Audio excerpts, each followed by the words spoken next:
¿Qué tal? Buenas noches. Buenas noches. Buenas noches. Bueno, vamos a terminar el práctico, el problemita que estaba faltando. Así que le pongo como anfitrión Benjamín. Bueno, buenas noches. Listo.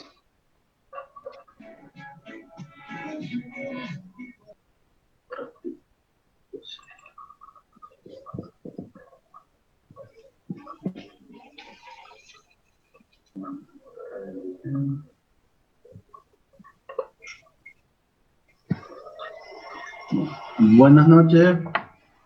Buenas noches, ingeniero. Buenas noches.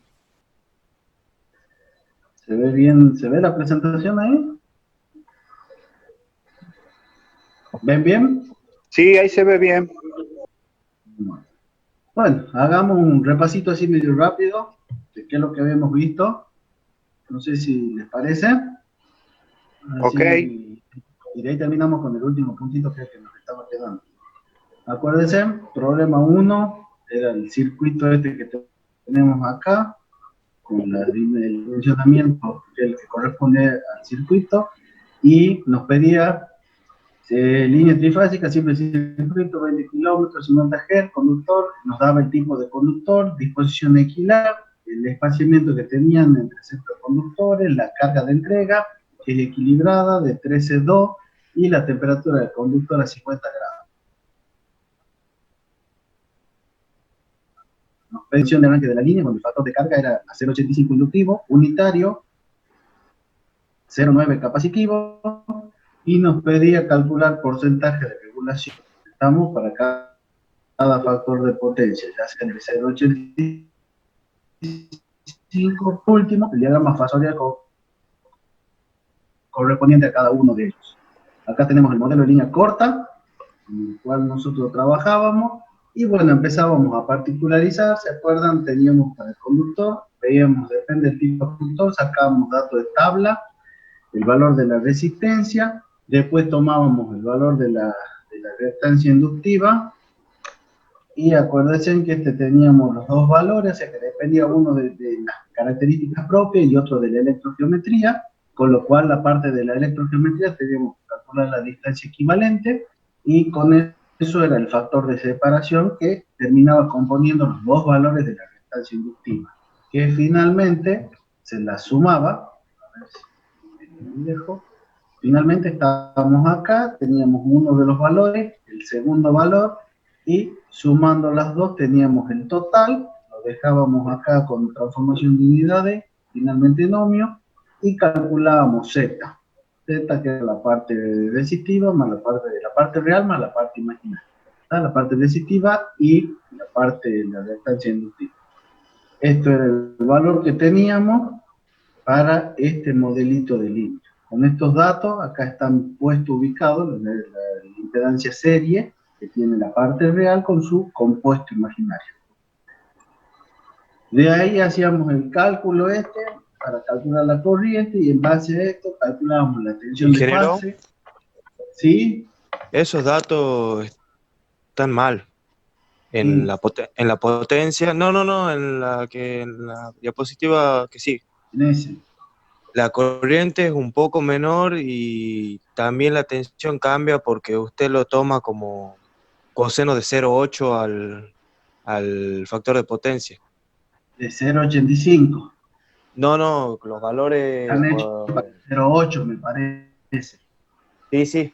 Sí, antes estaba hecho para 0,8, así que sí puede ser. Puede ser que tengamos un pequeño desfasaje ahí porque es 0,8, me acuerdo que eso se lo corrigió después, y ya lo anoto, así lo ponemos, lo dejamos en 0,8 o en 0,85. 0,85 lo resolví yo, como dice ahí. Bueno, ¿y da los valores eso o no? Está desfasado. No, la corriente da 153 sí, o... Vas a tener un pequeño desfasaje. Bueno, ya lo corregimos si quieren entonces para 0,85. El valor, tenés razón, es para 0,8 que está calculado. Si no, como quieran, si lo quieren verificar, lo pueden verificar con 0,8 directamente. De todas maneras, lo importante es el procedimiento, ¿no? El procedimiento, sí, vas a ver que te alejas o te acercas un poquitito a los resultados. Pero bueno, lo dejamos uniforme en 0, lo dejemos en 0,8, ya le voy a corregir yo acá. Bueno, ¿qué? Tengo los valores que son, ya pongo acá que es para corregir, les tomo nota. Bueno, una vez que los terminamos, sacaban los porcentajes de regulación y ahí tenían el 17 pesos que nos daba la vez anterior. Para cada uno se hace el mismo procedimiento, así no lo demoremos tanto, fíjense, y va, a medida que vamos viendo, el valor se va haciendo más chico, y con eso terminábamos el punto 1. El punto número 2, fíjense también acá, bueno, acá también lo importante de este, recuerden que a medida que nosotros vamos poniendo, fíjense que el valor empieza en 17, para el segundo caso que el resistivo puro baja a 8,77, y para el tercer caso, fíjense que la corriente es capacitiva, el valor disminuye, va a 3,57. Está que esto lo vamos a hacer hincapié cuando veamos el último punto, que ya es correspondiente a la línea larga, y esa tiene bastante aporte capacitivo, y ahí van a notar la diferencia en el porcentaje. Bueno, el punto número 2, tomábamos una línea trifásica, el circuito de 160 kilómetros con 60 MVA, factor de potencia 0,8, inductivo, una carga de 132, la línea se forma por conductores tipo Drake, la disposición es horizontal, con el espaciamiento de 3,6 entre conductores adyacentes, nuevamente los 50 grados centígrados, y nos pide calcular la impedancia serie y admitancia paralelo de la línea, calcular las constantes y calcular terminal fuente, tensión, corriente, potencia activa, potencia reactiva, factor de potencia y por último el porcentaje de reacción de energía. De nuevo, acá comenzamos por hacer el modelo. Ahora ya no es solamente la impedancia serie, sino que tenemos las dos admitancias en paralelo. Hacemos todas las equivalencias, sacamos los valores por tabla, calculamos Z, calculamos Y sobre 2, y bueno, ahí estaba, acuérdense que es como se obtenían cada uno de los valores, de los parámetros A, B, C, D. Después tenemos acá el valor resultante, que era como quedaba A, que al ser simétrico era el mismo que D, B si quedaba igual a la impedancia, y C tomaba este valor. Se hace el cálculo, se nos va controlando, y bueno, finalmente el punto C, calculábamos la corriente, con la corriente serie, bueno, íbamos siguiendo el circuito, Ingeniero, hacíamos los valores. ahí Sí. también me surge una duda, lo estábamos viendo con un par de compañeros ese ejercicio. Sí. Lo escuchamos al ingeniero Fons que cuando en ese modelo de circuito el capacitor es como que inyecta una corriente a la línea, ¿verdad? Sí. Como está expresado en el dibujo. Sí. Bueno, en las ecuaciones está como si consumiera una corriente. ¿Cómo lo toma? Lo que pasa es que este depende del modelo también, ¿no? ¿Cómo está puesto acá? Acá. Claro, en el modelo circuital es que ahí está expresado el IK entra en la línea. Y en las ecuaciones es como si estuviera consumiendo, como si estuviera saliendo de la línea. Y cambiaba mucho.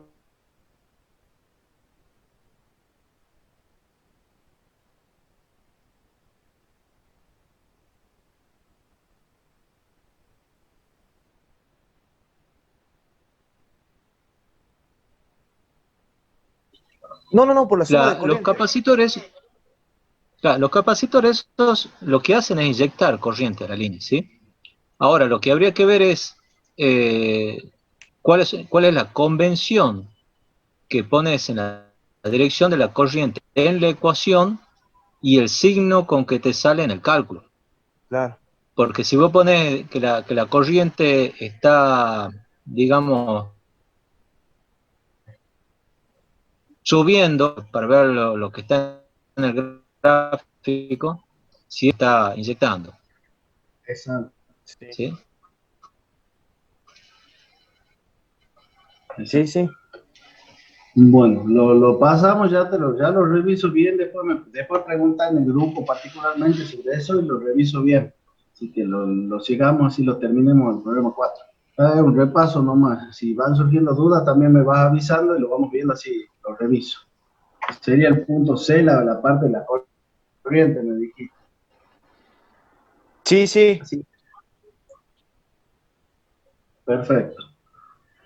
Bueno, la cosa es que, bueno, ahí como verán, hacíamos todo el análisis, terminal fuente, la tensión, hacemos todo el cálculo para finalmente ver la regulación y pasábamos al punto 3, que era el cálculo de todos los cálculos de la línea.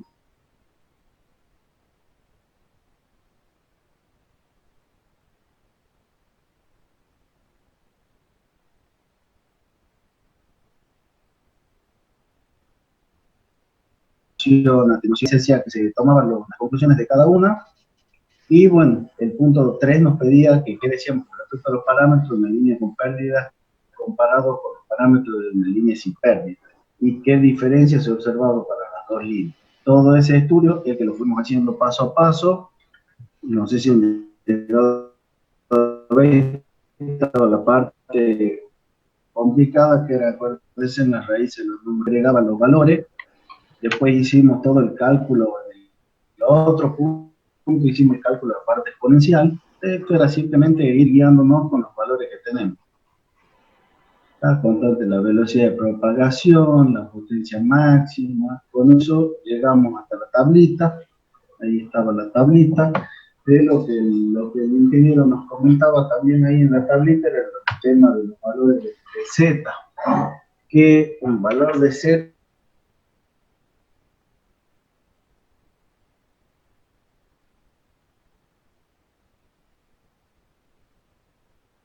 ustedes lo ven, de acá no está, y 132 está en el orden de los 70, 76 grados, aproximadamente 70 y 80 grados. Y el otro 500 está a partir de 80, 85 grados. Y eso sería, ya lo vamos a agregar también, que era para ver el módulo de Z. De ahí teníamos las conclusiones, rápidamente. Y bueno, y por último llegábamos al punto 4, en donde tomábamos la línea del Grachov-Cobo.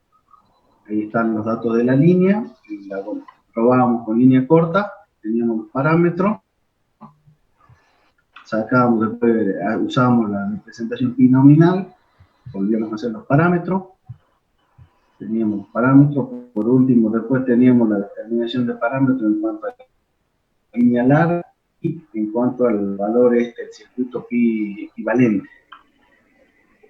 Y acá pasábamos a los valores estos, hacíamos el cálculo de los cosenos, todo lo que era la parte hiperbólica, para llegar a obtener los parámetros. En el caso de la línea larga, teníamos que marcar los valores de los parámetros. Después teníamos el circuito pi equivalente, que es al que finalmente teníamos que hacer correcciones a Z, teníamos Z', bueno, después haciendo las correcciones, nos quedaban los valores de la admitancia paralela corregido también, que tenía un factor de corrección 2. Todo eso matemáticamente lo resolvemos a continuación. Tenemos acá Z, y bueno, era Z por el valor del seno, el gamma L, y el otro tiene su factor de corrección, que espero originalmente, y estos son los factores de corrección que mencionábamos antes. Todo esto para poder calcularlo, finalmente los valores de A, B, C y D. Y acá teníamos los dos modelos, perdón, ahí teníamos los dos modelos, el del circuito de línea larga y el de signo pi equivalente, que ya es con las correcciones. Ahí teníamos para poder observar las diferencias entre un modelo y el otro. Después, por último, nos pedía mediante el modelo de línea larga, calcule las ganancias de tensión, corriente, potencia y rendimiento de la línea cuando está cargada con su impedancia característica. Utilizando los parámetros directamente, nos íbamos a utilizar las ecuaciones de los cuadripolos, y de ahí directamente con los parámetros terminábamos viendo que esto BS era BR por este valor que tenemos acá. IR se lo reemplaza de BR sobre ZC, y bueno, finalmente nos termina quedando que la ganancia de tensión era 0,975, la ganancia de corriente haciendo el mismo estudio nos termina quedando 0,975, Y bueno, acá se definía la ganancia de potencia, se la calculaba de dos formas. Una es la que seguimos acá, en donde vamos calculando el DS y el IS para hacer el producto. Finalmente obtenemos el valor para poder hacer el cálculo que nos daba 0,95. Y si no, la otra era multiplicar la ganancia de tensión por la ganancia de corriente. Fíjense en el 0,975 por 0,975 nos termina dando el 0,95. O sea, tenemos dos formas para hacer el mismo cálculo. Y el rendimiento de la línea era solamente la parte activa. Descomponíamos los complejos esto entre las partes activas y hacíamos la división. Finalmente nos queda en 0,95. De ahí nos pedía para los tres modelos de línea, calcule la tensión en el extremo emisor y la regulación de la línea con el extremo receptor. La tensión es igual a la nominal, y la carga es de 300 megavatios con factor de potencia 0,95. Bueno, acá tenemos dibujada la línea, emisor, lado receptor, racho 500 por 500, tenemos el valor de la potencia en el lado receptor, coseno inductivo, potencia de fase en el extremo receptor, sacamos individual, son 100 megas, hacemos todo el cálculo, coseno phi, descomponemos, finalmente nos queda la corriente en el extremo receptor, 121,54 con un ángulo de menos 18,19 amperes. Para el modelo de línea corta, tenemos la ecuación correspondiente y calculamos BS, tenemos la tensión en el extremo emisor, que es la que está acá con el ángulo este. Y bueno, finalmente para el modelo de línea corta, haciendo la regulación de tensión, fíjense que lo que obtenemos es un 0,66%. Vamos a probar a hacer lo mismo con el modelo de línea media en pi nominal, el mismo cálculo, volvemos a poner BS. Una vez que tenemos el cálculo, fíjense que ya en este caso tenemos acá dibujado, ya nos da menos 3,92. Y en el pi equivalente también nos da menos 3,93, nos da los modelitos. Recuerden que esta es la línea de 500 de 285 kilómetros, por lo tanto nos quedan los valores negativos por el efecto Ferranti. Así que bueno, con eso quedaría hecho el punto 4.4 y con esto ya terminaríamos por completo el trabajo práctico número 6. Ya quedaría que le vean los puntos que me dijeron y así nos ponemos de acuerdo. Con eso terminamos, ingeniero.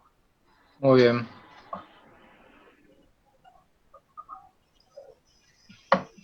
Bueno, fecha de entrega para A 10 días de ahora. 10 días a partir de ahora. El 13. Perfecto. Bueno. Vamos ahora a un tema nuevo. Bien. Vamos a transmisión en corriente continua. Antes de empezar, le paso la contraseña, que empieza a las 10:30 y es 8 B larga 42 WL. Ahí ya les pasé, empieza a las 10:30. Bueno. Empezamos con transmisión en corriente continua. Ahí lo ven, ¿no es cierto?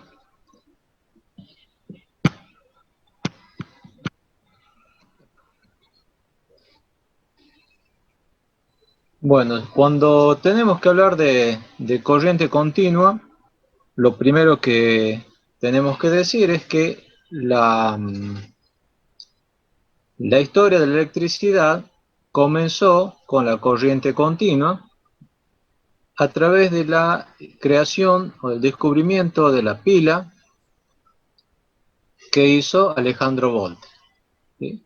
Ustedes saben que la magnitud voltio viene de Alessandro Volta, que es el que descubrió la pila. La transmisión también empezó con corriente continua, ¿sí? Porque a las primeras centrales eléctricas, tanto de Europa como de Estados Unidos, suministraban electricidad por medio de corriente continua de baja tensión, ¿sí? El problema es que la corriente continua, si uno la quiere transmitir en grandes distancias, las pérdidas son muy grandes. Justamente en corriente continua no tenemos el gran aliado que existe en alta tensión, que son los transformadores.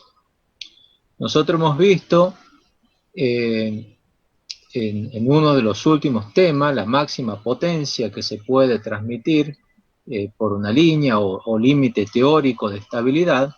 Si ustedes se acuerdan, en el numerador aparecía la tensión al cuadrado. Es decir, que cuanto más alto es el nivel de tensión, mayor potencia se puede transmitir. Y esto es gracias a los transformadores. En corriente continua no existen transformadores. Por eso es que el desarrollo de la transmisión en corriente continua se apagó y se empezó a investigar otros métodos, y así es como surgió la corriente alterna. La corriente alterna ofrecía más eficiencia, ya que se podía transformar fácilmente a tensiones más altas, y por lo tanto las pérdidas de energía eran mucho menores, porque a tensión más alta, ¿sí?, la potencia, ¿saben?, es U por I. Lo que se hace en la transmisión a más alta tensión es aumentar la I, la U, la tensión, y bajar la I. Y yo transmito así una gran potencia, ¿no? Y al disminuir la corriente, lo que se hace es justamente eliminar las pérdidas I cuadrado R en las líneas, ¿sí? Por eso es que lo que empezó a avanzar ha sido todo lo que es la transmisión de corriente alterna en alta tensión, ¿no? En 1893, esta transmisión en corriente alterna recibió un nuevo impulso al introducir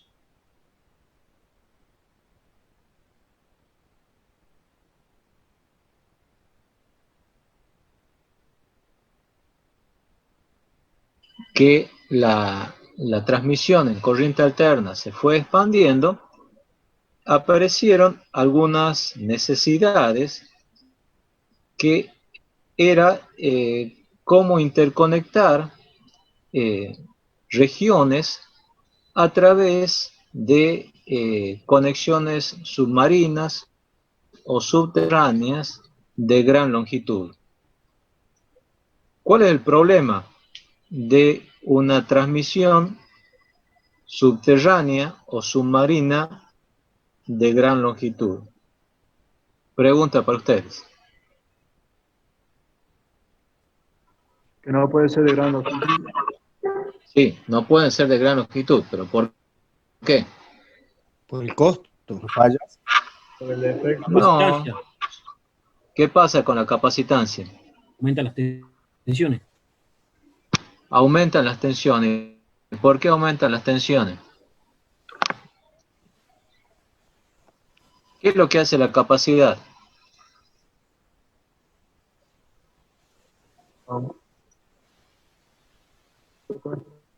¿Cómo? Aumenta la tensión al final de la línea.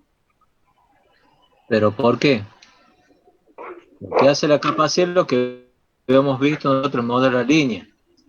Esos capacitores inyectan reactivo, y ese reactivo que inyectan es lo que hace subir la tensión, ¿sí? Por eso es que la capacidad de los cables subterráneos es mayor que el de las líneas aéreas. ¿Se acuerdan que la capacidad del cable subterráneo estaba afectado por el coeficiente de el épsilon relativo, ¿sí? Que dependía del aislante. Entonces, lo que es la transmisión a través de cables subterráneos inyecta un reactivo mayor que si fuese por una transmisión aérea, ¿no? Entonces, para poder subsanar ese inconveniente, lo que se hizo ha sido pensar otra vez en la transmisión en corriente continua, ¿sí? La primera transmisión en corriente continua que se hizo ha sido entre Suecia y la isla Gotland en 1954, ¿sí? Ha sido una transmisión a través de un cable submarino de 90 kilómetros de longitud, con una tensión de 100 kilovoltios, y podían transmitir nada más que 20 megavatios. Hoy una transmisión de 20 megavatios es nada, ¿sí? Y bueno, el gran inconveniente que presentaba la transmisión en corriente continua era poder transformar la tensión alterna en tensión continua, ¿sí? La transmisión en continua tiene muchas ventajas, ¿sí? Una de estas es lo que estamos diciendo, poder interconectar regiones a través de cables submarinos, porque si fuesen a través de corriente alterna, el reactivo sería muy grande y tendríamos problemas para poder transmitir esa potencia. En vez de estar transmitiendo potencia activa, la capacidad del conductor va a estar colmada por la potencia reactiva, que no es lo que nosotros queremos, ¿no?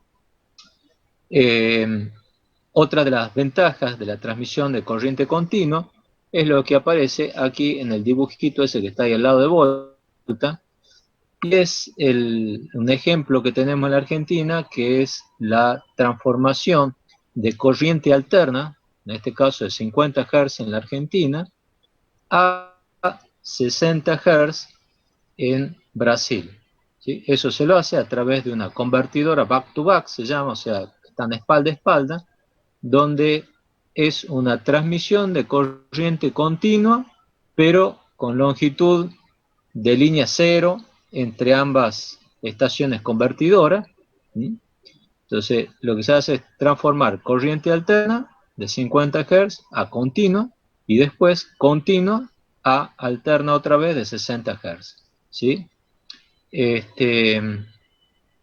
Incluso en el mundo, ahí hay un mapita que tiene dibujado abajo usted, mapa mundi, donde ven que las frecuencias no es uniforme, ¿no? Hay regiones donde predomina, donde se utiliza 50 Hz, y otras donde se utiliza 60 Hz, ¿no? Estados Unidos y norte de América del Sur, ¿no? En realidad, si nosotros pensamos, por ejemplo, en lo que nosotros hemos visto de parámetros de línea, tanto la inductancia como la capacidad dependen de la frecuencia, ¿cierto? Y por esa razón aparecen las pérdidas reactivas. Entonces, cuanto mayor sea la frecuencia, mayor serían las pérdidas reactivas. Y cuanto menor es la frecuencia, menor. O sea, en forma ideal sería la corriente continua, donde la frecuencia es cero.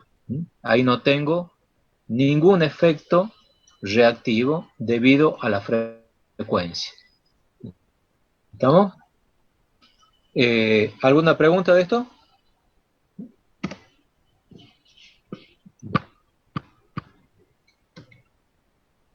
Los tipos de transmisión en corriente continua, bueno, recién he mencionado, bueno, menciono los tres: submarina, subterránea y aérea, ¿sí? La submarina se la utiliza mucho, generalmente la mayor parte de las transmisiones en corriente continua que conectan dos lugares donde hay que atravesar agua es a través de corriente continua, salvo que sea un trecho corto, será en corriente alterna. Y después, cuando se quiere transmitir grandes potencias a grandes distancias, lo que se utiliza es la transmisión en corriente continua aérea, ¿sí? Y subterránea, bueno, hay generalmente son algunos tramos de la transmisión que luego se convierte en submarina, ¿no? Bueno, otras de las cuestiones relacionadas con la transmisión en continua es esto que le estoy mostrando aquí. Nosotros hemos visto que la potencia que se puede transmitir en una línea depende de la tensión de los dos extremos dividido la reactancia que hay entre esos dos extremos multiplicado por el desfasaje angular de las dos tensiones, ¿sí? U1 y U2.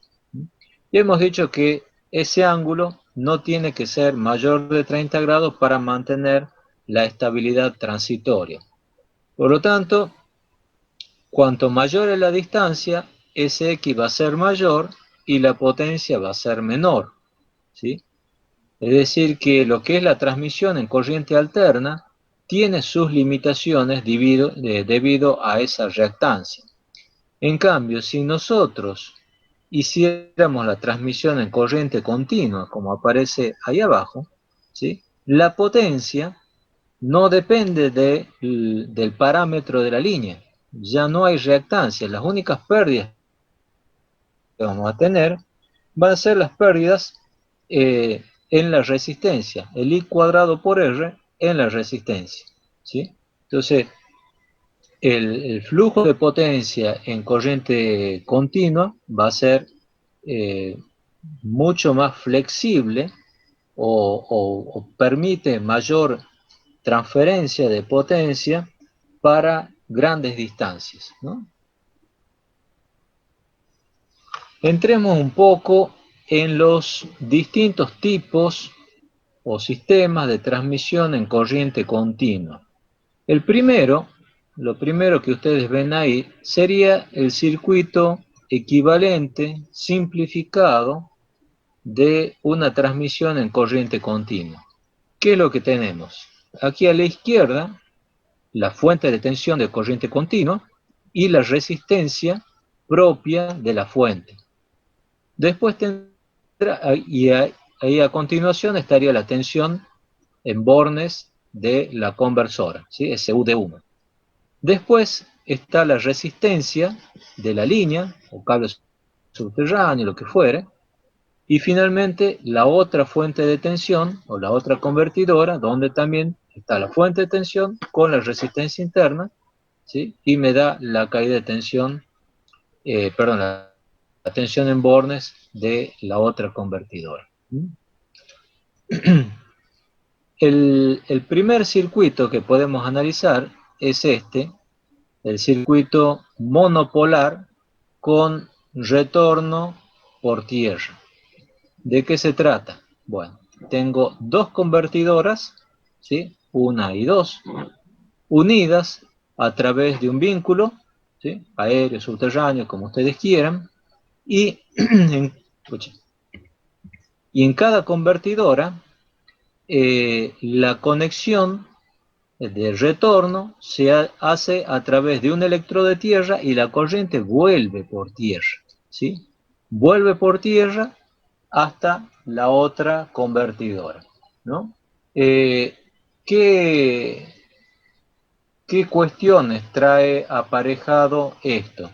Bueno, esto se lo utiliza mucho para transmisión a través de grandes longitudes, de grandes distancias, especialmente en lo que corresponde, por ejemplo, a transmisión submarina o subterránea, ¿sí? Ahí se utiliza el retorno por tierra.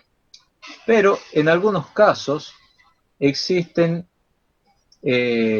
restricciones en cuanto a infraestructura o restricciones ambientales en los que no es conveniente darle una cierta libertad a la corriente para que vuelva por donde quiera hasta el otro electrodo.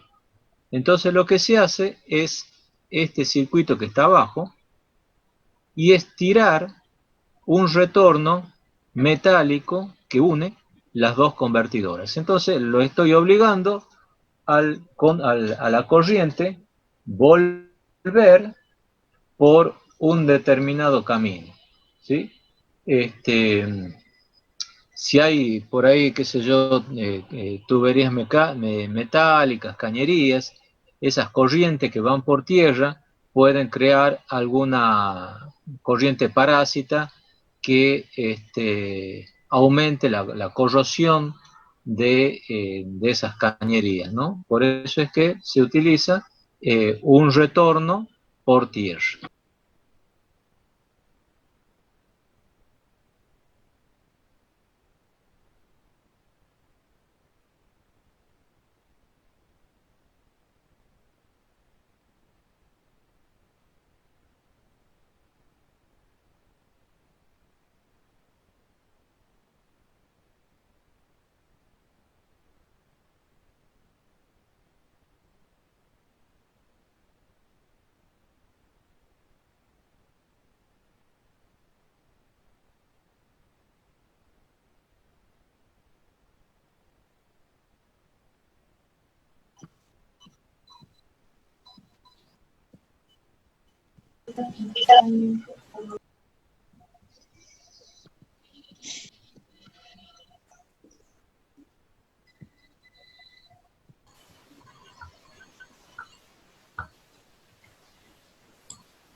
Bueno, vamos de vuelta.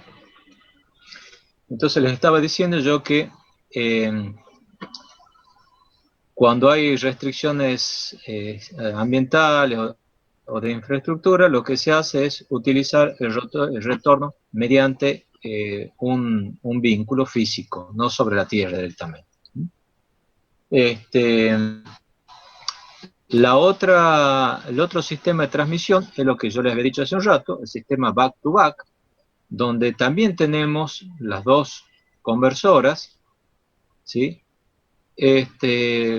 Funcionan en el mismo lugar, forman parte de un mismo equipamiento y no hay una línea de transmisión entre ellas, sino que lo que sirve para esto es para solamente acoplar dos sistemas con distintas frecuencias.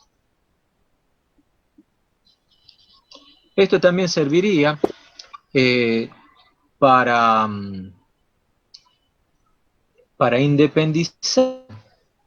independizar los problemas de un sistema respecto de otro. Eso es un beneficio secundario. No es que se lo use para eso, sino que como beneficio secundario lo que hace es independizar los problemas de un sistema en el otro. Es decir, si hay una falla en Brasil, nosotros no nos vamos a dar cuenta que está la convertidora por medio. ¿Y por qué? Porque lo que hace la convertidora es simplemente inyectar una potencia constante. Pase lo que pase del otro lado, nosotros no nos enteramos. Solamente vemos una inyección de potencia constante. Bueno, aquí tenemos otra posibilidad, ¿sí? Que es el sistema bipolar balanceado, la operación normal. ¿Qué es esto? Es como si tuviésemos una doble convertidora en cada lado, ¿sí? Y del otro lado también. El retorno puede ser a través de este circuito de tierra, ¿sí? Si los dos sistemas están trabajando balanceadamente, ¿sí? la corriente de este volvería por aquí por tierra y este otro también volvería por tierra. Pero si el sistema trabaja balanceadamente, o sea, los dos llevan la misma corriente, el circuito que hace la corriente es a través solamente de línea roja, como figura ahí, ¿no? De vuelta, si hay alguna restricción ambiental, ¿sí? Lo que se hace es tirar cable para el retorno por tierra. En vez de hacer un retorno, digamos, literalmente por tierra, se tira un cable para unir ambos sistemas. ¿Y para qué sirve este sistema? Bueno, si nosotros consideramos que uno de estos sistemas, que como habíamos visto antes, lleva, por decir, 300 megavatios, si yo duplico, ¿sí?, lo que estoy duplicando, ¿sí?, es también la potencia que puede llevar. O sea, este sistema podría ser el doble que uno monofásico, ¿sí? Por otra parte, este sistema lo que brinda es una mayor confiabilidad. En el sistema monofásico, si llega a fallar la convertidora o llega a fallar el vínculo de transmisión, simplemente se corta la transmisión. No puedo llevar potencia de un extremo a otro. Pero en este otro caso, si ustedes se fijan, si se indispone uno de los circuitos, se puede utilizar el otro. Obviamente que va a llevar la mitad de lo que pueden llevar los dos, pero lo puede llevar, ¿sí? Es más, si el problema está en la convertidora, ¿sí?, y no en la línea, lo que se puede hacer es utilizar la línea, ¿sí?, de la otra convertidora para lo que es el retorno por tierra. En vez de que vuelva por tierra, lo hago volver por la línea, ¿sí? Bueno, y esta otra es, como decía, si es normal, el flujo va directamente entre las conversoras. ¿Alguna pregunta de esto?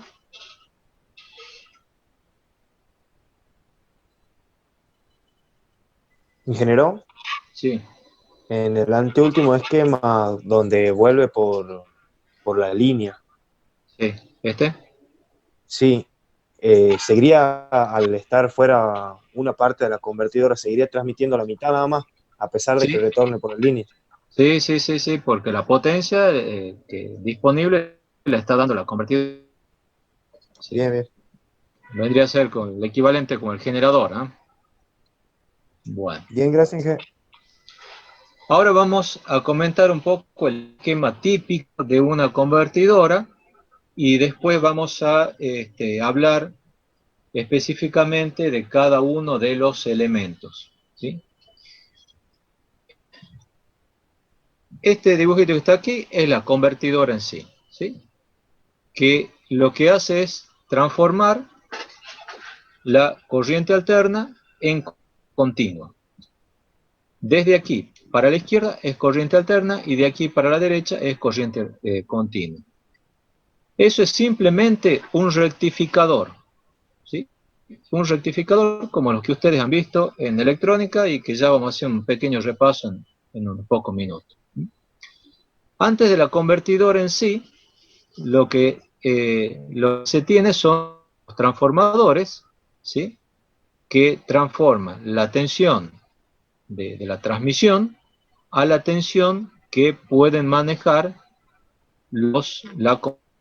¿sí?, que es una tensión más baja, ¿sí? Obviamente, en el lado de alta tensión están los interruptores, ¿no? Después, ya adentrándonos para la parte continua, hay un reactor de alisado, que es una bobina. Si ustedes se acuerdan, cuando se han hecho un circuito de rectificador en electrónica, lo que se hace con esa bobina es alisar la forma de onda. ¿Por qué? Porque la bobina se opone a la variación de corriente. Entonces, si queda algún ripple, lo que hace esa bobina es alisarlo, ¿no? Después está la línea en sí, línea, cable subterráneo, lo que quieran, y de vuelta el mismo esquema. El reactor de alisado, bobina de alisado, convertidora, transformadores y barra de alterna. Aquí ustedes van a ver también del lado de continua unos filtros que lo que hacen también es tratar de eliminar la mayor parte de los ripples, ¿sí? Y del lado de alterna tenemos otro filtro, ¿sí? De vuelta para eliminar todas las armónicas que los propios sistemas electrónicos introducen, y un banco de capacitores que suministran reactivo al sistema de convertidor. Ya vamos a ver después para qué sirve eso. Bueno, aquí ven una estación convertidora monopolar típica. Viene la línea de alterna, ¿sí? Aquí están los transformadores. Van a la sala donde están las convertidoras en sí, los tiristores. Tenemos en el lado de alterna los filtros de armónico, los capacitores, ¿sí? Y bueno, la playa de maniobra, ¿no? Y del lado de continua, aquí también aparece la bobina de alisado y lo que es el circuito de los filtros de armónico. Y después de aquí ya sale la transmisión, la línea continua.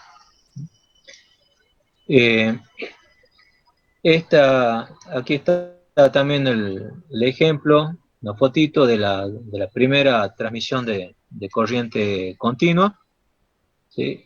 Esta ha sido también en Suecia.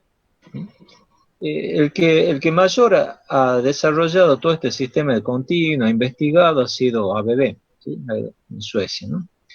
Bueno, aquí también pueden ver el filtro de alterna, el 1, las reactancias del convertidor, la sala de válvulas, donde están los tiristores, equipo de mando y regulación, 4 y 5, sistema de refrigeración, ¿no? Nosotros tenemos de continua en la Argentina no hay nada, absolutamente nada, salvo la conversora Garaví, que está más en territorio brasileño que argentino. No tenemos tren continuo. Ya finalizando la clase les voy a comentar algunos proyectos que hay. Bueno, y aquí ustedes pueden ver una de las transmisiones de continua más grandes que hay, ¿no? Esta conecta Itaipú con Ibiúna, y fíjense en el año de construcción de 1984-1987 y lleva 6.300 megavatios, ¿sí? Es un sistema de 4 polos, no bipolar, sino 4 polos, 500 kilovoltios en el lado de alterna, 245 en Ibiúna, y la transmisión en continuo es 600 kilovoltios, ¿sí? Son sistemas de transmisión, uno de 785 kilómetros y otro de 805 kilómetros. ¿Por qué se lo he elegido? Por la larga distancia que hay entre la generación, que está en la central de Itaipú, y el centro de carga en Ibiúna, ¿no? Y además por la conversión de frecuencia, de 50 a 60 Hz. Aquí ven el lado de la conversora del lado de Itaipú, y esta otra, la de Ibiúna.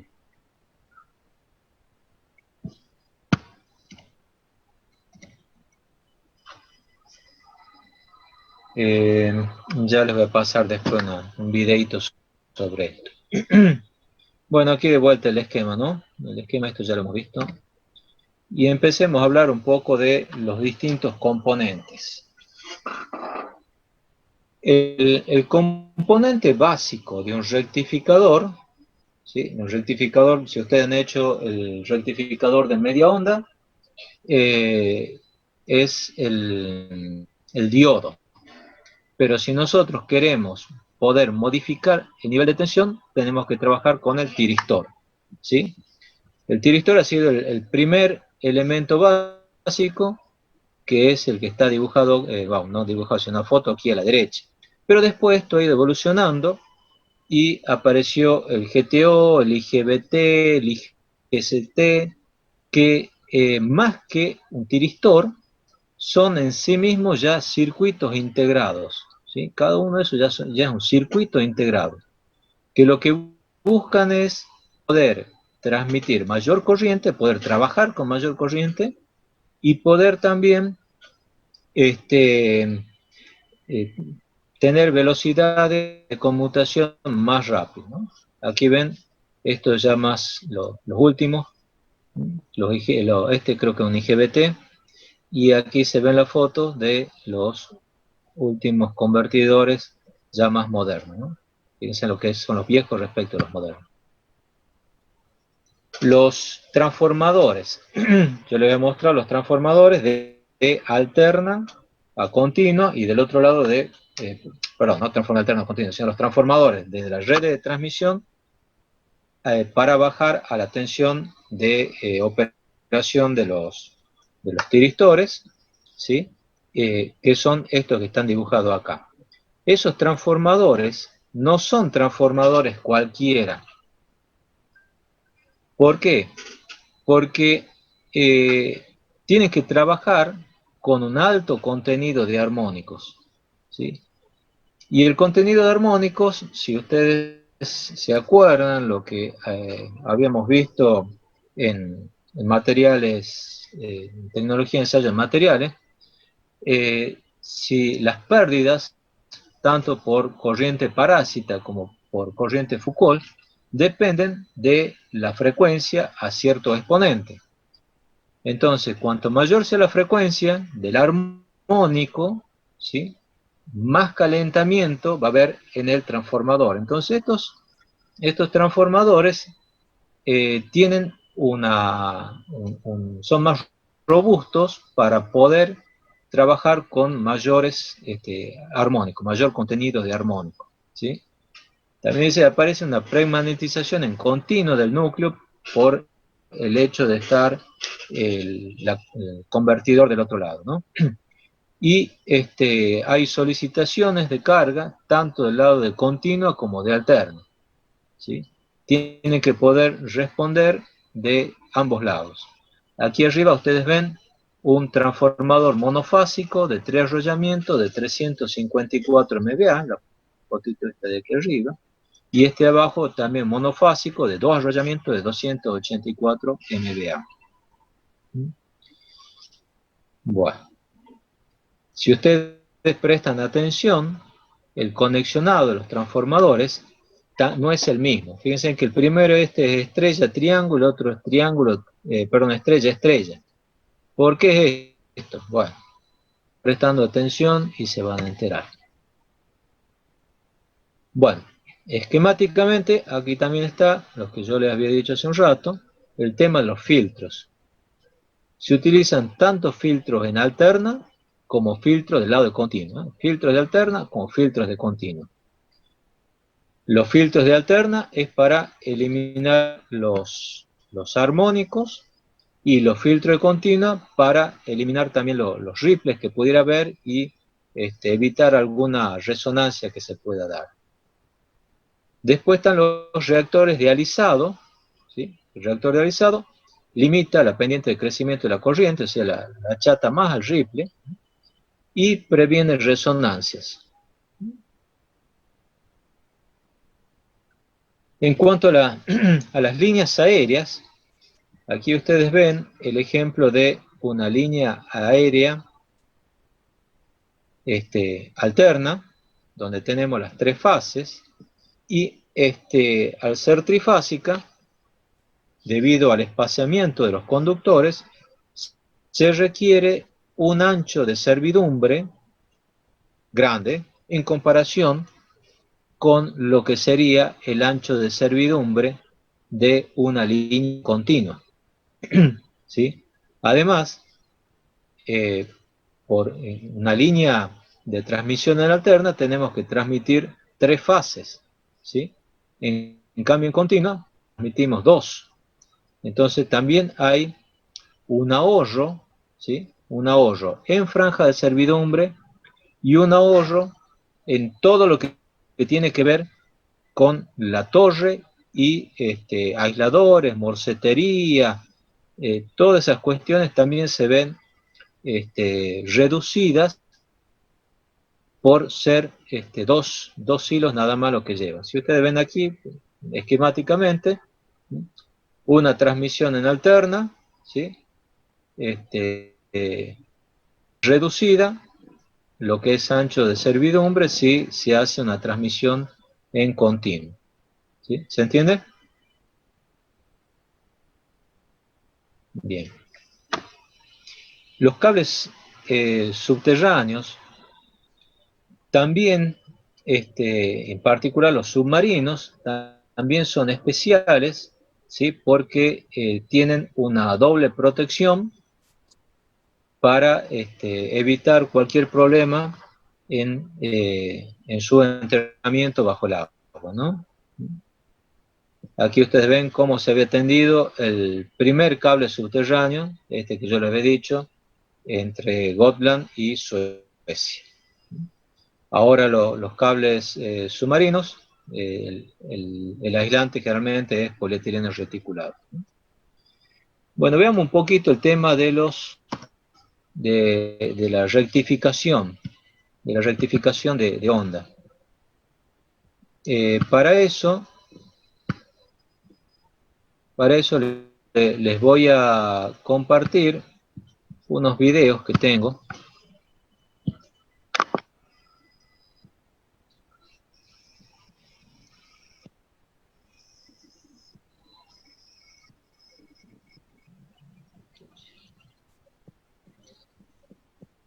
Compartir. Bueno. Aquí está un ejemplo utilizando lo que es el rectificador de onda completa, ¿no? Aquí está el puente de diodos y en función de cómo se polarizan los diodos, si es polarización directa o inversa, van a conducir unos u otros, ¿eh? Aquí están conduciendo estos dos, ¿sí? Y cuando cambia la onda, ¿sí? Van a conducir los otros dos. Conducen ¿sí? Ahí se cierra y conducen, bueno, están conduciendo aquí y este. Entonces, de una tensión alterna pasamos a una tensión continua. Fíjense en que acá lo que se hace es rebatir la onda negativa a positiva, pero no hay una posibilidad de variar la tensión de salida del otro lado, del rectificador, ¿no? O sea, la tensión de continua yo no la puedo variar, ¿sí? El valor medio será cierto valor medio, que hay una formulita por ahí, pero siempre va a ser constante, ¿no? Ahora vamos a ver otro caso.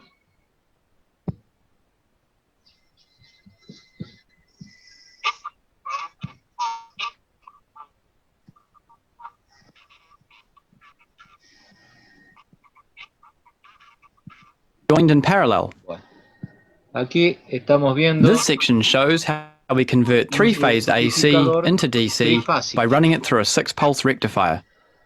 This is simply 3 sets of full-wave rectifiers joined in parallel.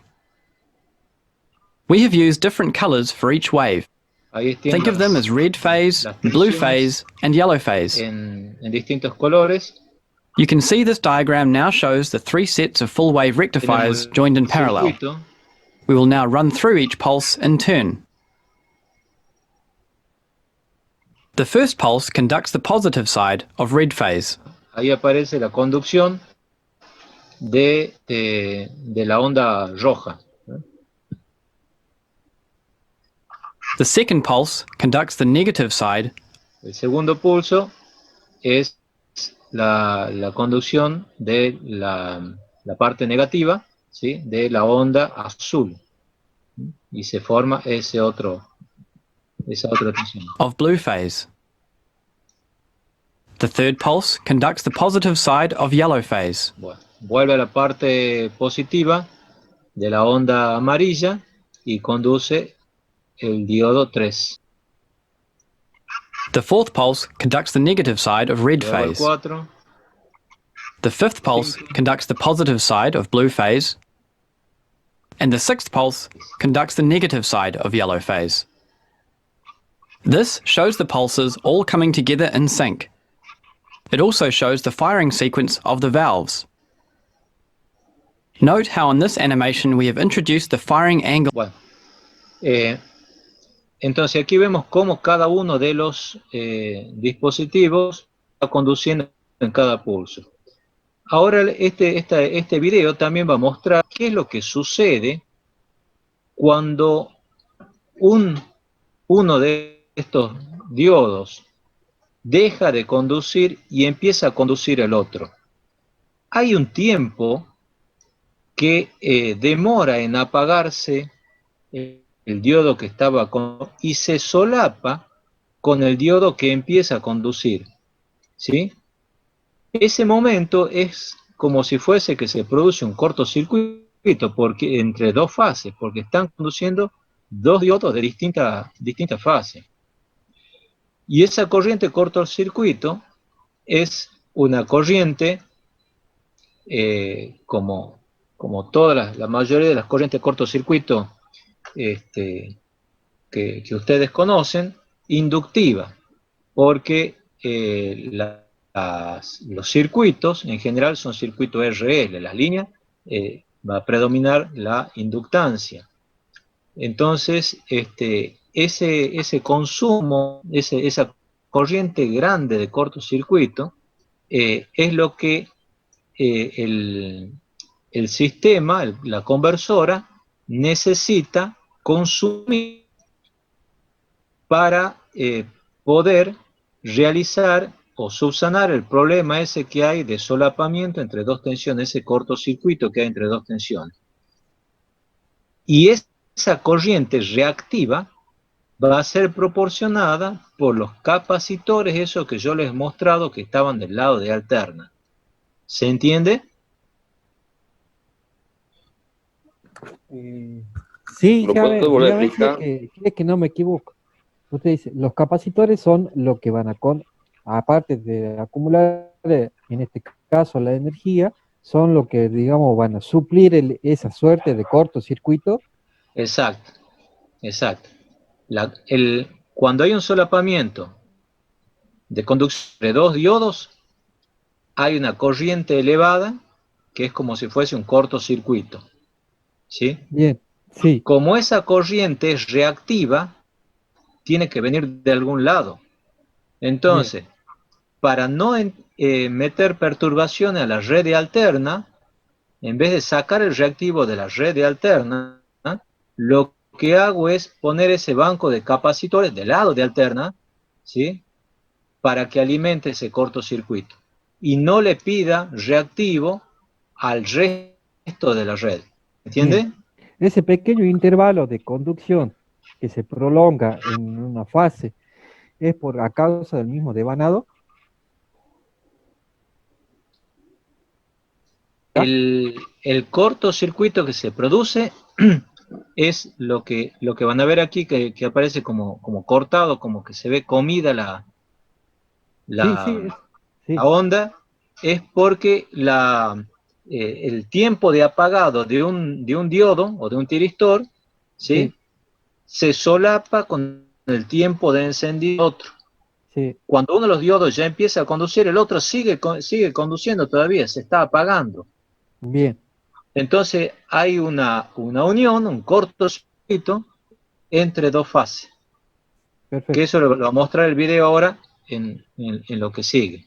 Listo. Gracias. Alpha and commutation process. This explains the concept of how a 6-pulse rectifier converts AC to DC. Although TransPower uses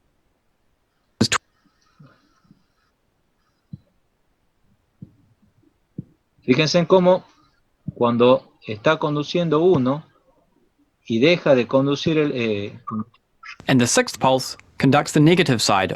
The 3rd pulse conducts the positive side of yellow. The 4th pulse conducts the negative side of red phase. The 5th pulse conducts the positive side of blue phase. And the 6th pulse conducts the negative side of yellow phase. This shows the pulses all coming together in sync. Eso sí, la conmutación It also shows the firing sequence of the correcta. valves. Note how in this animation we have introduced the firing. Me he demorado en hacer clic.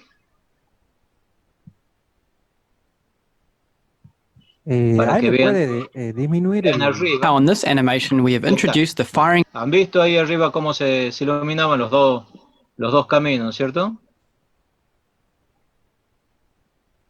Sí, Note how in this animation we have introduced the firing No agarro, pero bueno, vean ahí en el camino, en el dibujo de arriba, cómo... angle alpha and commutation process. Ahí está, ¿ven? Ahí se ven que están conduciendo el tiristor 2 y el 3. Entonces hay un cortocircuito entre ambas fases. ¿Sí? Bueno. This Y después le muestro otro videíto.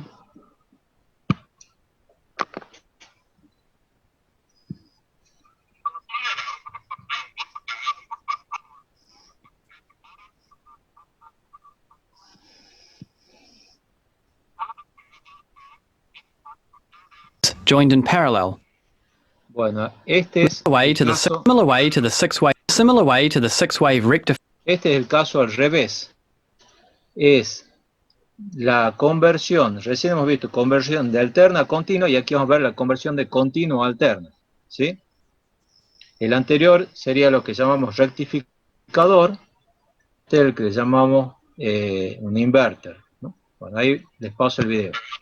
Fire we discussed earlier, a 6-pulse inverter converts DC to AC. You can see this diagram now shows the 3 sets of full-wave inverters joined in parallel. We will now run through each pulse in turn. With pulse 1, you can see red phase on a positive pulse on the increasing side of the sine wave. Yellow phase is on a negative pulse on the decreasing side of the sine wave. Blue phase is not conducting.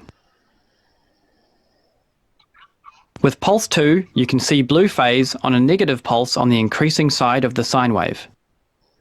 Red phase is on a positive pulse on the decreasing side of the sine wave. Yellow phase is not conducting. With pulse 3, you can see yellow phase on a positive pulse on the increasing side of the sine wave. Blue phase is on a negative pulse on the decreasing side of the sine wave. Red phase is not conducting.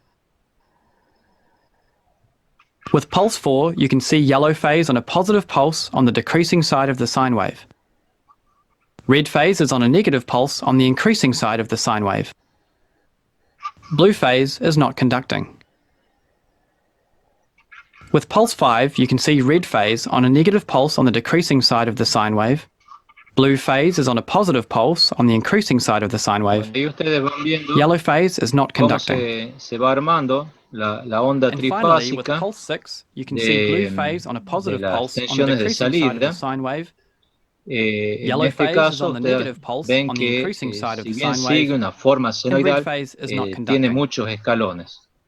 You Ya can see the después ver pulses all cómo coming se together in hace sync para to invert. que no sea tan fea, por así decirlo, la onda de salida, porque esa tendría muchos armónicos, ¿no? TransPower uses solid-state devices called thyristors as rectifiers and inverters for the conversion of high-voltage DC to high-voltage AC and back again. Bien.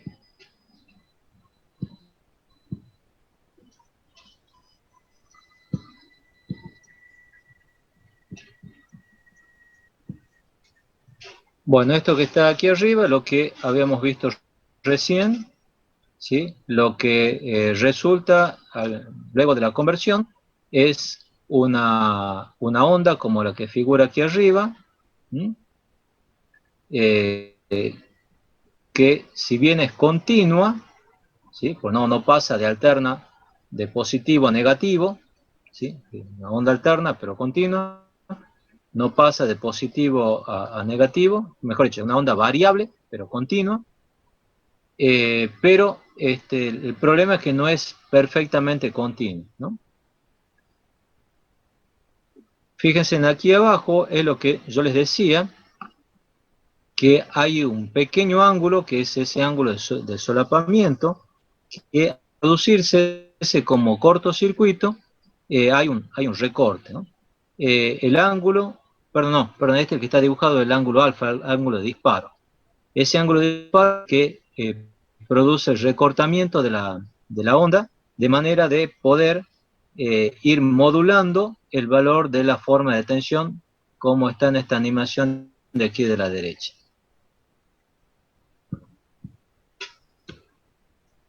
Bueno, ángulo de disparo y tensión de salida. Si nosotros utilizamos un diodo, ¿sí? Lo que obtenemos es esta tensión de salida, ¿sí? Pero nosotros queremos que esa tensión sea variable, ¿sí? Esa tensión de salida tendría un valor 3 por raíz de 3 sobre pi por el valor de la tensión de pico, ¿sí? Nosotros lo que queremos es poder controlar la tensión de salida de manera de poder controlar la potencia transmitida, ¿sí? Es así que si nosotros ponemos un ángulo de disparo de 60 grados, ¿sí? Lo que vamos a obtener es esta forma de onda, ¿sí? Viene aquí, ¿sí? Hace esto que le estoy marcando yo aquí con el cursor, ¿no? ¿Y cuál es el valor? Bueno, va a ser 3 raíz de 3 sobre pi b máximo por coseno de 60.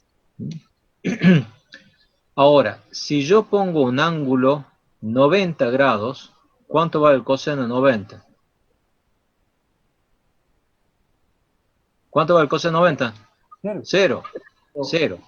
¿No es cierto? Entonces la tensión de salida es 0. Y fíjense, efectivamente, si yo veo la forma de onda que tiene, ¿sí? Lo que se registra en la parte negativa pasa en la positiva. Es decir, que el valor medio es 0. Bien. Ahora, si el ángulo de disparo es 150 grados, entonces lo que estoy haciendo en realidad es irme para la parte negativa. El coseno de 150 es un valor negativo, entonces lo que está resultando aquí por un disparo mayor de 90 grados, ¿sí? Es tensión negativa. Al tener una tensión negativa, yo lo que puedo hacer con eso es cambiar la dirección de la corriente. Y bueno, finalmente, si el ángulo de disparo es de 180 grados, ¿sí? Coseno de 180 es menos 1. O sea que el valor va a ser 3 raíz de 3 sobre pi por b máximo, pero negativo. ¿Se entiende? Eso es el efecto de utilizar un tiristor. Tiristor, IGBT, GTO, lo que ustedes quieran. Hasta aquí lo que hemos visto es el rectificador de 6 pulsos. ¿Sí? Lo que se hace en general es utilizar un rectificador de 12 pulsos. ¿Qué es el rectificador de 12 pulsos? Bueno, es tener dos rectificadores de 6 pulsos, ¿sí? Este que está aquí arriba y este que está aquí abajo. Si nosotros analizamos qué es lo que hace el rectificador este de arriba, ¿sí? Yo tengo una conexión estrella triángulo, entonces, bueno, tendrá un determinado ángulo de salida, la tensión. Pero el otro rectificador está alimentado a través de una conexión estrella-estrella. Entonces, hay un desfasaje entre la tensión rectificada por el rectificador este de abajo respecto del rectificador este de arriba. La tensión total es la suma de las dos, ¿sí? Entonces, al poner estos dos, ¿sí? Al sumar estos dos, lo que yo tengo es esta forma de onda de salida. ¿Qué es lo que ha sucedido? ¿Qué me dicen ustedes? ¿Qué es lo que ve que ha sucedido? Bueno, aparece un rizado de mayor frecuencia. Aparece mayor de frecuencia, pero ¿qué es lo que pasa? Como ventaja, Se reduce el ángulo de conducción. se reduce la amplitud del ripple, ¿sí? Sí. Antes tenía un ripple de esta altura y ahora tengo un ripple más pequeño. Entonces es como que obtengo una corriente continua más plana, más lisa. Y por lo tanto, ¿cómo? Como si fuera que me voy acercando más a lo ideal. Exactamente. Entonces necesito menos recursos para alisarla. O sea, la bobina esa de alisado que hay va a ser de menor dimensiones. Los filtros también, bueno, tendrán que filtrar mayor frecuencia, pero bueno. Y bueno, y aquí ustedes ven cómo sería lo que es la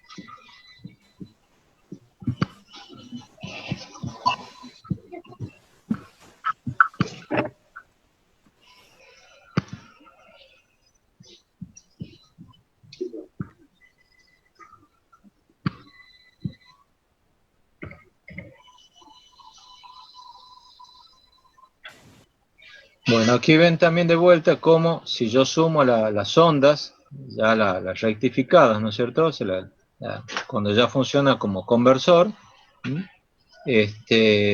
como inverter, entonces estoy sumando esta forma de onda con esta otra y de vuelta aquí ya me acerco más a la forma senoidal. ¿Estamos? Bueno, aquí está el tema del problema de la conmutación, ¿sí? Este alfa es el ángulo de disparo, pero hay un retraso en el apagado del tiristor, ¿sí? Que tiene aquí está marcado como un ángulo mu. Entonces el ángulo total de conmutación va a ser delta. Y la onda de salida, fíjense en que ahora aparece así como serruchada. Entonces, por un lado, aparece el problema de que el valor de la tensión de salida no sería el mismo si no tuviese ese problema de solapamiento. Y la otra consecuencia es el hecho de lo que ya le expliqué, de esa corriente como de cortocircuito que aparece elevada, que hace que sea necesario la instalación de capacitores. Bueno, ¿cómo se realiza el control?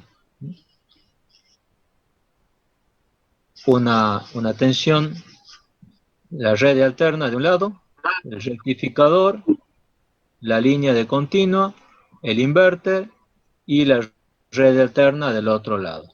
Aquí está el circuito equivalente, como hemos dibujado, ¿sí? La fuente de tensión con la resistencia interna, la resistencia de la línea, la resistencia del otro lado y la fuente. Entonces, si nosotros pudiéramos graficar el perfil de tensión, la fuente de la izquierda me tiene este valor de tensión, hay una caída de tensión en la resistencia interna, una caída de tensión en la resistencia de la línea, y después llegamos a la tensión del converter, del inverter del otro lado, ¿no?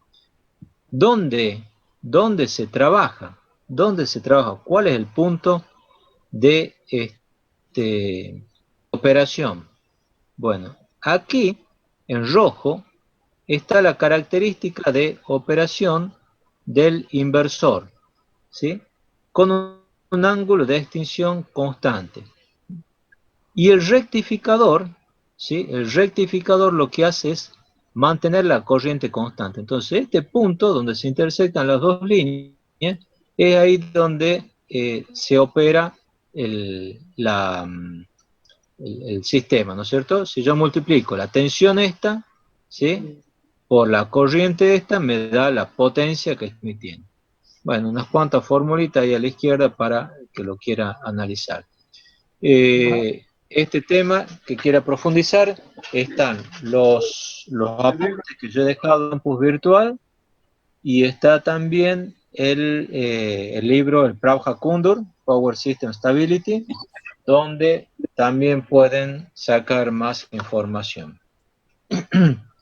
Bueno, ¿cuáles son las desventajas de la transmisión en continuo? Ya lo hemos dicho esto, consumo de reactivo debido al control del encendido, la conmutación, la instalación de compensación, y los armónicos que hay en el lado tanto de continua como de alterna, lo que hace necesaria la instalación de filtros tanto del lado de continua como del lado de alterna.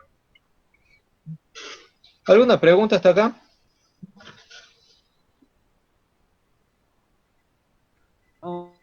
Me resulta novedoso cómo la forma, la onda de nuevo alterna. Yo creía que trabajaba con el capacitor. No, es así como les he dibujado.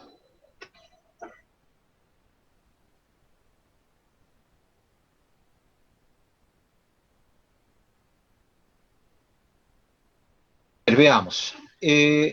Nosotros hemos visto uno de los últimos gráficos que había presentado en el tema anterior, era justamente la potencia que se puede transmitir según la distancia, ¿sí? Que esto salía de la máxima potencia transmisible en condiciones estacionarias, ¿no? Y donde veíamos que esa potencia disminuía con la distancia. En el caso de corriente continua, el límite de potencia a transmitir no depende de la distancia. Es una gran ventaja.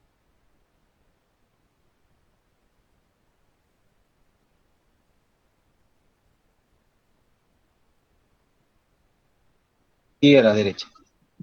Aquí a la derecha.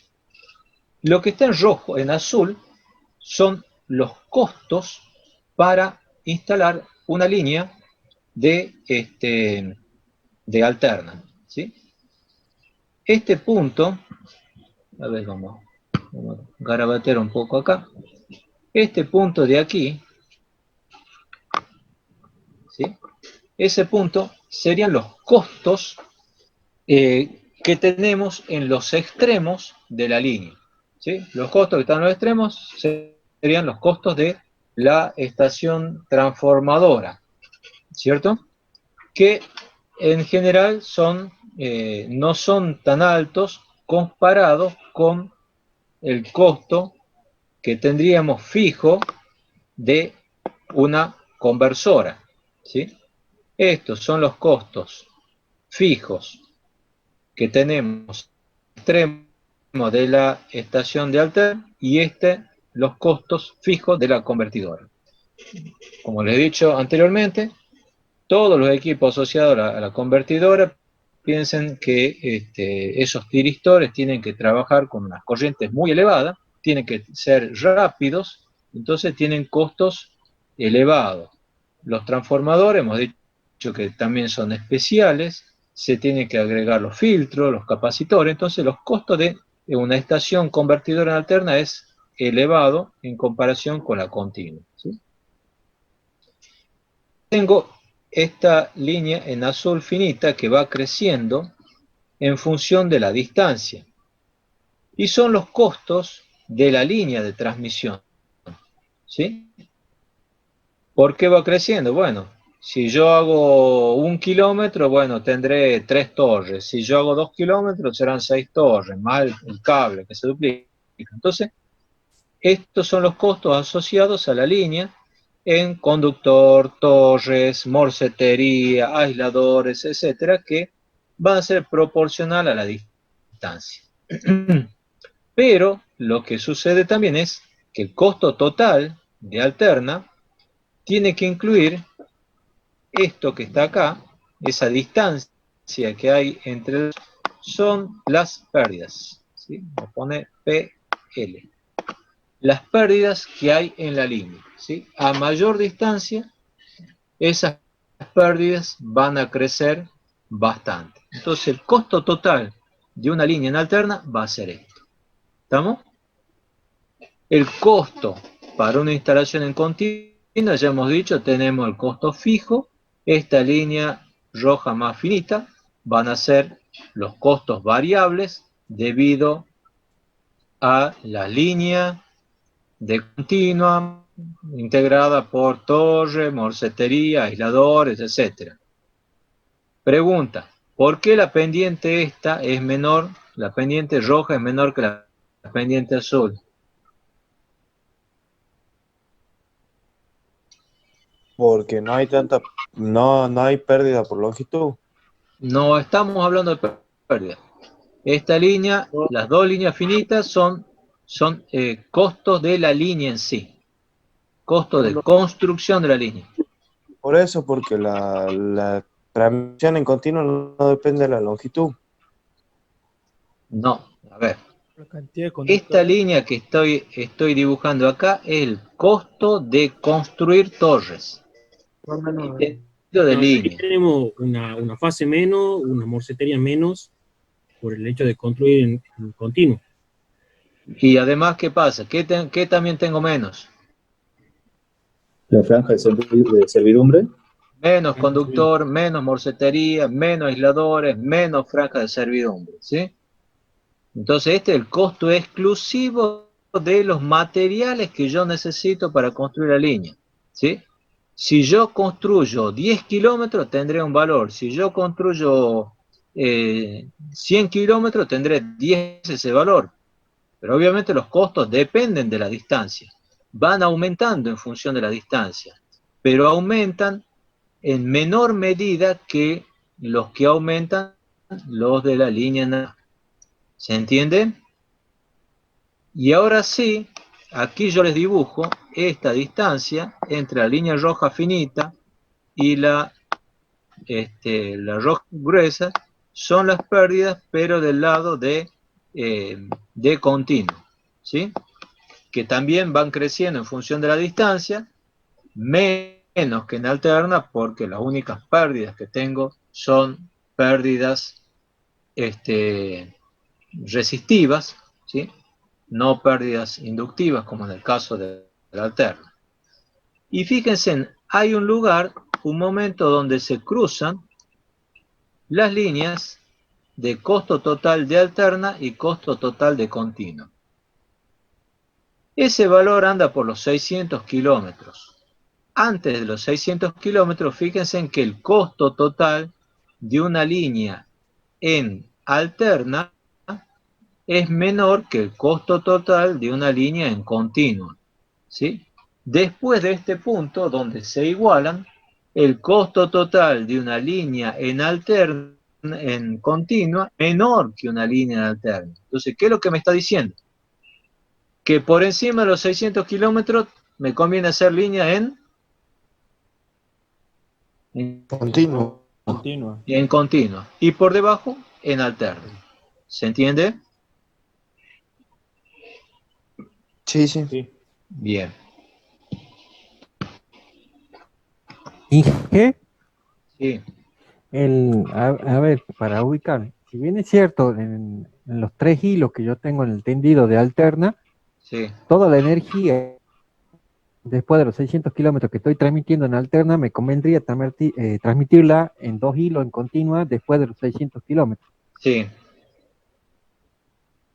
¿El flujo de potencia es el mismo? Estamos hablando para igualdad de potencia a transmitir, ¿no? Ah. Estamos hablando de igualdad de potencia a transmitir, sí. Sí, porque, digamos, lo que en corriente continua, lo que me ahorro de conductores, ¿sí? Conductores, servidumbre y todo eso, lo puedo gastar en la conversora en sí, y para mayores de 600 kilómetros, para distancias mayores de 600 kilómetros. Como la tecnología va avanzando, esos 600 kilómetros se van haciendo cada vez más chicos, ¿sí? Porque se van abaratando los costos de hacer esas convertidoras, ¿sí? Sí. Alguien me quería preguntar algo. Sí, una consultita más. En la representación, no sé si era a modo indicativo, de las primeras diapositivas, donde aparece simbolizado como un diodito que va de una estación a otra. Y después aparece el retorno, también con unión galvánica, en el mismo sentido, de la otra conversora, de la receptora, a la de origen. ¿Eso es para que sea bidireccional? Son bidireccionales, sí. La bidireccionalidad se la da, esa es la representación. Claro. En el caso, por ejemplo, de Brasil, hay un convenio por el cual nosotros le pedimos energía a Brasil y después le devolvemos, ¿sí? En energía, no en pesos, ¿sí? Si ellos nos han dado 1 gigavatio hora, bueno, yo le voy a devolver después 1 gigavatio hora. Lo que pasa es que con Brasil, por ejemplo, nos vemos beneficiados que ellos tienen, en los meses que ellos tienen alta generación hidráulica, ¿sí? Nosotros tenemos baja térmica. Cuando nosotros tenemos alta térmica, entonces ellos tienen baja hidráulica. Entonces, un poco nos complementamos con los brasileños. Ajá. Serían los dos hilos que aparecen en continuo. Los dos hilos de continuo, claro, sí. O sea, a ver. Están los dos casos, o sea, depende del retorno que hagas. Porque vos podés hacer un retorno por tierra, entonces esos dos hilos que vos estás viendo son los dos hilos de la doble convertidora. A ver. Correcto, sí. ¿Sí? Ahora, si el retorno no es por tierra, si hay otro hilo, bueno, podés utilizar ese, podés utilizar otro ahí, arriba. Bien. ¿No tiene hilo de guardia la de continuo? Sí, sí, sí, porque el hilo de guardia es el hilo que necesitan contra descarga atmosférica. Ajá, listo. Las dos líneas están sometidas a descarga atmosférica. Perfecto. Eso es todo. ¿Alguna otra pregunta? Bueno, ya estamos en horario, así que terminamos mañana con este tema, ¿sí? Listo, Inge. Gracias. Muy bien. Hasta mañana. Hasta mañana, buenas noches. Hasta mañana, ingeniero. Hasta mañana. Mañana.